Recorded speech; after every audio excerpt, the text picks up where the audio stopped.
বন্ধুরা, তোমরা সবাই কেমন আছো? আশা করি ভালো আছো, সুস্থ আছো। তো আমিও ভালো আছি। মৌসুমি অফিসিয়াল চ্যানেলে তোমাদের সবাইকে স্বাগত জানিয়ে আজকে চলে এলাম দুপুরের মেনু শেয়ার করতে। তো আজকে আমি কী কী রান্না করবো সেটাই তোমাদের সঙ্গে শেয়ার করব, তবে এখন না পরে। তো এখন যেটা কাটছি সেটাই তোমাদের সাথে শেয়ার করব। তো দেখো, এই দেখো লাউ শাক।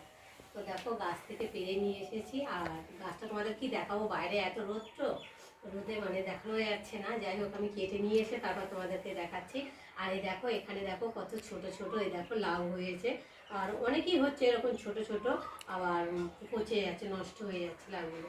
তো ভাবলাম, আর লাউ শাকগুলো শুকিয়ে যাচ্ছে, তো একদিকে শুকাচ্ছে আর আরেকদিকে লাউ ডগা বেরোচ্ছে। তো ভাবলাম আজকে লাউ চিংড়ি করবো। আর এই লাউ পাতা বাটা খেতে তো ভালো লাগে, তো লাউ পাতা বাটা তোমাদের সাথে শেয়ার করেছি। আর আজকে আবার লাউ লাউ পাতা চিংড়ি দিয়ে করবো। আর এই ডাঁটাগুলো খেতে ভীষণ ভালো লাগে। তো বন্ধুরা, তোমাদের মধ্যে কারা কারা লাউ শাক খেতে ভালোবাসো আমাকে কিন্তু অবশ্যই কমেন্টে জানিও। লাউ শাক তো খাওয়া শরীরের পক্ষে ভীষণ উপকারী, পেট ঠান্ডা করে। লাউও তো খুব ভালো জিনিস এগুলো। আর একটু মোটা মোটা দেখে ডাঁটা পেরেছি, যাতে একটু চেবাবে, চেবাতে ভীষণ ভালো লাগে। এই ডাঁটাটা মোটা, আর পাতাগুলো দেখো কত বড় বড় হয়েছে, লম্বা লম্বা। সব পাতা নেওয়া যাবে না, কেননা এগুলো বড় বড় আর খারাপ হয়ে গেছে, শুকিয়ে গেছে, সেই পাতাটা নেবো। আর এই দেখো ডাঁটাটা দেখো কতটা মোটা, ওই মোটা ডাঁটা চেবাতে ভালো লাগে। আরও বিশেষ করে যাদের মুখে রুচি থাকে না, জ্বর হয় তাদের। তো আমার তো সেম ওরকম, মুখে রুচি নেই। তার জন্যে আমি এখন ডাঁটাগুলো দিয়ে, আলু দিয়ে, বেগুন দিয়ে আর চিংড়ি মাছ দিয়ে চচ্চড়ি করবো।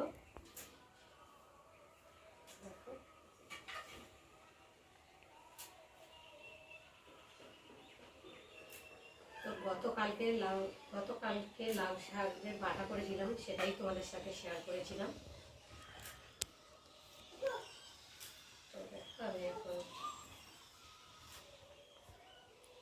অনেকগুলোই লাউ হয়েছে ছোট ছোট, কি করবো, হচ্ছে আর নষ্ট হয়ে যাচ্ছে। আর এদিকে পাতা মাথা খাবো ভাবছিলাম, কিন্তু না খেলে হবে না। এই দেখো ছোট ছোট লাউগুলো দেখো, এই দেখো কতগুলো লাউ হয়েছে। লাউ শাক কেটে ভালো করে ধুয়ে ধুয়ে নিয়ে চলে এলাম। আর এই যে লাউ শাক দিয়ে, এই যে চিংড়ি মাছ দিয়ে করব। আর এখানটা এই যে আলু বেগুন সরু সরু করে কেটে নিয়েছি, এই যে মোরলা মাছ দিয়ে চচ্চড়ি করব। আর এখানে মশলা বলতে পেঁয়াজ কেটেছি, টমেটো, আদা ছাড়িয়ে নিয়েছি, ধনে পাতা কেটে নিয়েছি, আর লঙ্কা। আর ওইদিকে কড়া বসিয়েছি, কড়াতে তেল দিয়েছি। আর এখন আমি চিংড়ি মাছগুলোকে ভালো করে ভেজে নেব।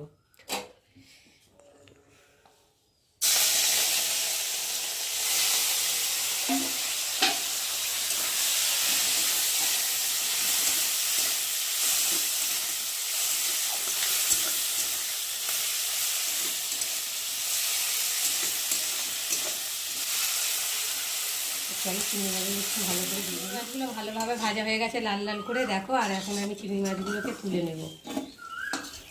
এটা একদম পুরো মচমচ করে ভেজেছি।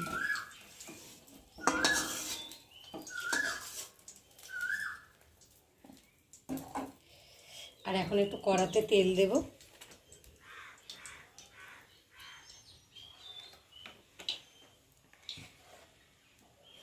তেলটা একটু গরম হয়েছে, আর এখন আমি দিয়ে দেবো কালো জিরে।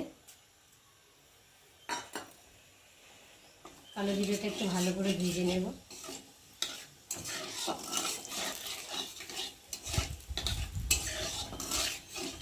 এখন ওর মধ্যে আমি দিয়ে দেবো কষানো একটু পেঁয়াজ।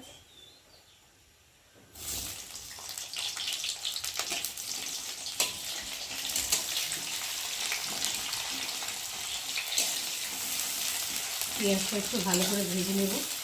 পেঁয়াজটা একটু ভাজা ভাজা হয়ে গেছে। আর এখন এই যে আলু আর বেগুনটা দিয়ে আগে প্রথমে ভালো করে ভেজে নেব।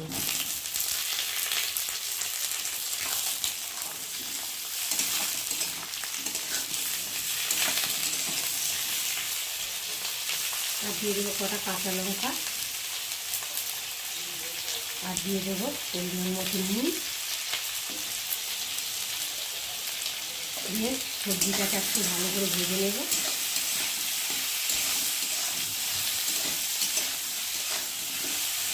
আলু বেগুনটা একটু ভাজা ভাজা হয়ে গেছে, আর এখন আমি দিয়ে দেবো হলুদ গুঁড়ো, আর দেবো জিরের গুঁড়ো, আর দেবো একটু আদা বাটা দিয়ে মশলাটা ভালো করে কষিয়ে নেব।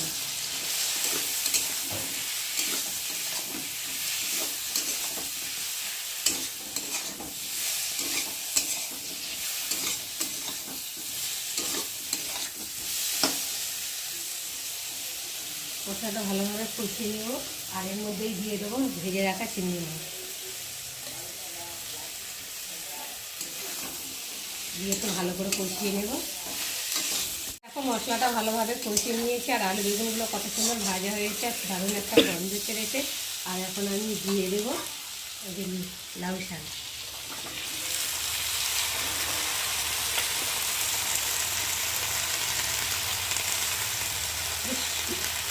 একটু সবজিটা ভেজে দিলে টেস্ট হয় তরকারি খেতে, নাহলে একসাথে দিলে তো ভালোই লাগে না, এতটা টেস্ট লাগে না। যেটা সবজি শাক দেওয়ার আগে একটু মশলা দিয়ে ভেজে নিলে টেস্ট লাগে। আর বাড়ির জিনিস তো ভীষণ টেস্ট, আমি কিছু বুঝি না পারে হয়েছে হয়েছে রাখছি। তো চলো আমি এখন একটু ঢাকা দিয়ে মুজিয়ে নিই। বন্ধুরা 2 মিনিট পরে ফিরে এলাম, ঢাকাটা খুলে দেখি তো দেখো কতটা হেজে গেছে। একটু ভালো করে নিয়ে দিই।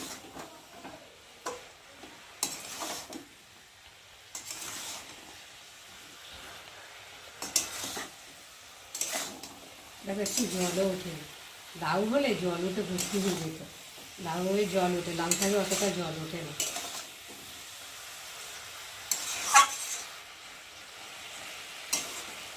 চলো একটু ঢাকা ভালোভাবে কষিয়ে নিয়েছি, দেখো জলটাও শুকিয়ে গেছে, যত কষাবে তত তরকারি টেস্ট হবে।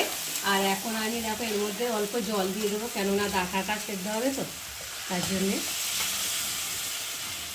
আর একটু ঝোল ঝোল মতো রাখবো, কেন লাউ শাকে ঝোল খেলে পেট ঠান্ডা হয়, এই জন্য একটু অল্প করে ঝোল ঝোল রাখবো।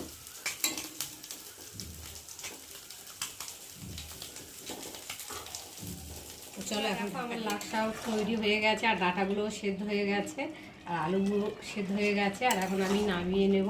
তো নামাবার আগে একটু চিনি দেবো স্বাদ অনুযায়ী, তো চিনি দিলে স্বাদটা বাড়ে আর খেতেও ভালো লাগে, কেন বিশেষ করে ডাঁটার মধ্যে একটু চিনি দিতে হয়।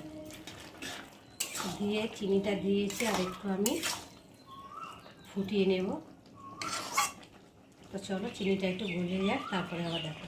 তো বন্ধুরা চিনি দিয়ে ফুটিয়ে নিলাম। তো বন্ধুরা আজকে আমার লাউ শাকের রেসিপি কেমন লাগলো তোমরা কিন্তু অবশ্যই কমেন্ট করবে, ভালো লাগলে লাইক কমেন্ট শেয়ার করো, আর আমার চ্যানেলে যদি নতুন হয়ে থাকো চ্যানেলটাকে সাবস্ক্রাইব করো।